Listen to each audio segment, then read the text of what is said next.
मित्रांनो, समजा तुमच्याकडे एखादी प्रॉपर्टी आहे, एक्स्ट्रा प्रॉपर्टी, जी तुम्ही रेंटवर दिलेली आहे, भाडे तत्वावर कोणाला तरी वापरायला दिली आहे आणि त्यातून तुम्हाला दर महिन्याला रेंट मिळत आहे, इन्कम मिळत आहे। पण आता हे महिन्याला मिळणारे रेंट जर तुम्हाला एकदम पाहिजे असेल किंवा एखादी मोठ्या रकमेची गरज पडली असेल तर तुमच्यासाठी ही माहिती अत्यंत उपयोगाची आहे। कारण तुमच्या फ्युचरमध्ये मिळणाऱ्या रेंटच्या आधारावर आता बँकेकडून तुम्हाला कर्ज मिळवता येते, लोन मिळवता येते। यालाच म्हणतात लोन अगेन्स्ट रेंट रिसिवेबल। हे लोन म्हणजे तुमच्या मालमत्तेचा ताबा न देता फक्त मिळू शकणाऱ्या रेंटला ॲज अ सिक्युरिटी म्हणून बँकेत देऊन तिथून कर्ज घेणं। याचे काही फायदे आहेत, जसे की क्विक कॅश, तुम्हाला दर महिन्याला रेंट केव्हा मिळणार याची वाट बघावी लागत नाही। इंटरेस्ट रेट कमी आहे कारण हे सिक्युअर्ड लोन आहे।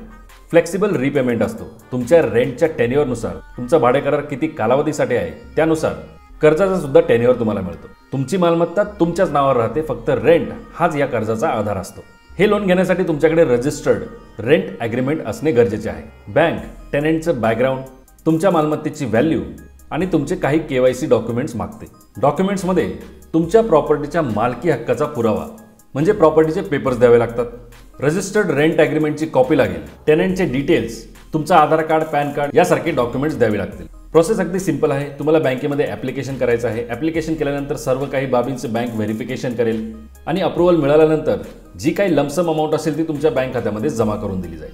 सध्या काही बँक्स जसे IDBI bank, federal bank, KVB यासारख्या बँक्स अशा प्रकारचे लोन प्रोव्हाइड करतात।